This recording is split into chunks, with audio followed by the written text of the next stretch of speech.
नमस्ते।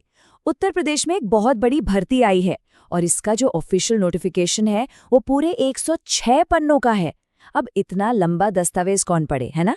तो चिंता की कोई बात नहीं। हमने उस पूरी जानकारी का निचोड़ निकालकर इस छोटी सी गाइड में डाल दिया है ताकि हर जरूरी बात कुछ ही मिनटों में आसानी से समझ आ जाए। तो चलिए सीधे काम की बात करते हैं। ये कोई छोटी मोटी भर्ती नहीं है, बल्कि एक बहुत बड़ा मौका है। हम बात कर रहे हैं कुल 2084 पदों की, और ये सभी के सभी परमानेंट पद हैं। मतलब उत्तर प्रदेश के सरकारी और बैंकिंग सेक्टर में पक्की नौकरी। इससे अच्छा मौका और क्या हो सकता है? तो इस पूरी प्रक्रिया को समझने के लिए हम स्टेप बाय स्टेप आगे बढ़ेंगे। सबसे पहले देखेंगे कि ये मौका कितना बड़ा है, फिर कौन कौन सी नौकरियां हैं, एलिजिबिलिटी क्या होनी चाहिए, फॉर्म कैसे भरना है, एग्जाम का पूरा रोड मैप क्या है, और आखिर में एक फाइनल चेकलिस्ट, ताकि कोई भी जरूरी बात छूट न जाए। तो जैसा हमने कहा, UP cooperative institutional service board ने प्रदेश के कई सहकारी बैंकों और संस्थाओं में ये बम्पर भर्ती निकाली है। जो लोग एक स्टेबल और सिक्योर करियर चाहते हैं, उनके लिए ये वाकई एक सुनहरा मौका है। और पता है इसकी सबसे खास बात क्या है? ये एक कंबाइंड एग्जाम है। मतलब एक ही परीक्षा से बैंकिंग, नॉन बैंकिंग और यहाँ तक कि टेक्निकल सर्विसेज, इन सभी के दरवाजे खुल सकते हैं। अलग अलग फॉर्म भरने की जरूरत नहीं। चलिए अब देखते हैं कि कौन कौन सी नौकरियां हैं। वैसे तो कुल 29 अलग अलग तरह के पद हैं, लेकिन इतनी लंबी लिस्ट से कंफ्यूजन हो सकता है। तो हमने इसे आसान बनाने के लिए कुछ मेन कैटेगरीज में बांट दिया है, ताकि एक क्लियर पिक्चर मिल सके। तो देखिए, मैनेजर लेवल की पोस्ट के लिए 681 वैकेंसीज हैं, लेकिन जो सबसे बड़ा चंक है वो है क्लरिकल और बैंकिंग रोल्स का, पूरे 1123 पद। इसके अलावा टेक्निकल फील्ड में जैसे इंजीनियर्स के लिए 252 पद हैं और अकाउंटिंग वालों के लिए 68 पद। मतलब साफ है, यहाँ लगभग हर क्वालिफिकेशन के लिए कुछ ना कुछ है। ठीक है, तो अब आते हैं सबसे जरूरी सवाल पर, एलिजिबिलिटी। क्या इन पदों के लिए अप्लाई किया जा सकता है, ये जानना बहुत जरूरी है। तो चलिए सबसे पहले उम्र यानी एज क्राइटेरिया को समझते हैं। तो ध्यान से सुनिए, 1 जनवरी 2026 को उम्र कम से कम 21 साल और ज्यादा से ज्यादा 40 साल होनी चाहिए। और हाँ, रिजर्व्ड कैटेगरीज के लिए 5 साल की छूट है, यानी उनकी अपर एज लिमिट 45 साल है। दिव्यांगजन के लिए तो ये छूट और भी ज्यादा है, पूरे 15 साल की, यानी 55 साल तक अप्लाई कर सकते हैं। अब बात करते हैं एजुकेशनल क्वालिफिकेशन की। देखिए, ज्यादातर पोस्ट्स के लिए कम से कम ग्रेजुएशन तो चाहिए ही।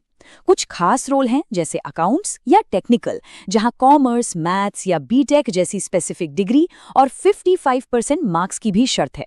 हमारी सलाह यही रहेगी कि आप जिस पोस्ट के लिए सोच रहे हैं उसकी एग्जैक्ट जरूरत के लिए एक बार ऑफिशियल नोटिफिकेशन जरूर चेक कर लें। चलिए अब फॉर्म भरने के प्रोसेस को समझते हैं, जो कि पूरी तरह से ऑनलाइन है। घबराने की कोई बात नहीं, ये काफी सीधा साधा प्रोसेस है, बस हर स्टेप पर थोड़ा ध्यान देने की जरूरत है। ये पूरा काम 6 आसान स्टेप्स में हो जाएगा। सबसे पहले वेबसाइट पर जाकर नया रजिस्ट्रेशन करना है। फिर फॉर्म में अपनी सारी डिटेल्स भरनी है। उसके बाद फोटो, साइन जैसे डॉक्यूमेंट्स अपलोड करने हैं। फिर सबमिट करने से पहले एक बार सब कुछ अच्छे से चेक कर लेना है। पेमेंट करनी है और बस फाइनल सबमिशन करके प्रिंट आउट ले लेना है। बिल्कुल स्टैंडर्ड प्रोसेस है, बस सावधानी से करना है। हाँ, डॉक्यूमेंट अपलोड करते समय खास ध्यान रखिएगा। ज्यादातर एप्लीकेशन यहीं पर छोटी छोटी गलतियों की वजह से रिजेक्ट हो जाते हैं। जैसे फोटो का साइज 20 से 50 केबी के बीच होना चाहिए और सिग्नेचर का 10 से 20 केबी। किस डॉक्यूमेंट के लिए कौन सी स्याही इस्तेमाल करनी है, फाइल टाइप क्या होगा, इन सब नियमों को बहुत ध्यान से फॉलो करना है। ये जो आप स्क्रीन पर देख रहे हैं, ये है हैंड रिटन डिक्लेरेशन। इसे अपनी ही हैंडराइटिंग में लिखना है, वो भी सिर्फ इंग्लिश में, एक सफेद कागज पर काली स्याही से। ध्यान रहे, किसी और से मत लिखवाइएगा और ना ही कैपिटल लेटर्स में लिखिएगा। अब कुछ ऐसी गलतियों की बात करते हैं जिनसे हर हाल में बचना है, नहीं तो फॉर्म सीधे रिजेक्ट हो सकता है। पहली बात, सिग्नेचर कभी भी कैपिटल लेटर्स में मत करना। दूसरी, आपका नाम जो आईडी प्रूफ में है वही स्पेलिंग फॉर्म में होनी चाहिए। और सबसे जरूरी, अपना ईमेल आईडी और मोबाइल नंबर एकदम सही डालना, क्योंकि सारे अपडेट्स वहीं आएंगे। तो ठीक है, फॉर्म भर दिया, अब अगला पड़ाव क्या है? एग्जाम। चलिए अब सिलेक्शन प्रोसेस की स्ट्रक्चर को समझते हैं, जो कि एक ऑनलाइन टेस्ट पर बेस्ड है। यहाँ पर 2 सिचुएशन बन सकती हैं। अगर एप्लीकेशंस कम आए तो सीधा एक मेन एग्जाम होगा, लेकिन सच तो ये है कि जब 2000 से ज्यादा पद हैं तो एप्लीकेशंस भी बहुत आएंगे। तो ये लगभग तय है कि पहले एक प्रीलिम्स यानी प्रिलिमिनरी एग्जाम होगा। और एक बात याद रखिएगा, प्रीलिम्स के मार्क्स फाइनल मेरिट में नहीं जुड़ते, ये सिर्फ मेन एग्जाम के लिए क्वालिफाई करने के लिए होता है। तो अगर प्रीलिम्स होता है तो वो 90 मिनट का होगा, उसमें 100 सवाल होंगे 100 नंबर के, और जो मेन एग्जाम होगा वो होगा 120 मिनट यानी पूरे 2 घंटे का। इसमें सवाल तो 120 होंगे लेकिन टोटल मार्क्स 200 होंगे। और हाँ, एक बहुत ज़रूरी बात, नेगेटिव मार्किंग भी है। इसका मतलब है कि हर गलत जवाब पर आपके सही जवाबों से मिले नंबरों में से 1/4 यानी 25% मार्क्स काट लिए जाएंगे। तो तुक्का लगाने से पहले 2 बार सोचिएगा, ये भारी पड़ सकता है। चलिए, अब हम आखिर में पहुंच गए हैं। एक फाइनल चेकलिस्ट देख लेते हैं जिसमें वो सारी ज़रूरी बातें हैं जो आपको बिल्कुल नहीं भूलनी है। ये डेट्स, इन्हें तो अभी कहीं लिख लीजिए या कैलेंडर में मार्क कर लीजिए। ऑनलाइन एप्लीकेशंस 25 अप्रैल को शुरू होंगे और 15 मई को बंद हो जाएंगे। फीस भरने की लास्ट डेट भी 15 मई ही है। मेरी तो यही सलाह है कि आखिरी दिन का इंतजार बिल्कुल मत करिएगा। अब बात करते हैं एप्लीकेशन फीस की।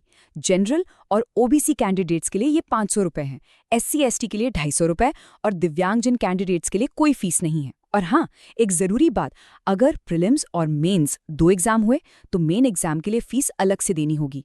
तो अब सारी जानकारी बिल्कुल साफ है, हर एक डिटेल अब आपके सामने है। तो सवाल बस एक ही है, क्या करियर में अगला बड़ा कदम उठाने के लिए आप तैयार हैं? मौका बहुत शानदार है, इसे हाथ से जाने मत दीजिएगा।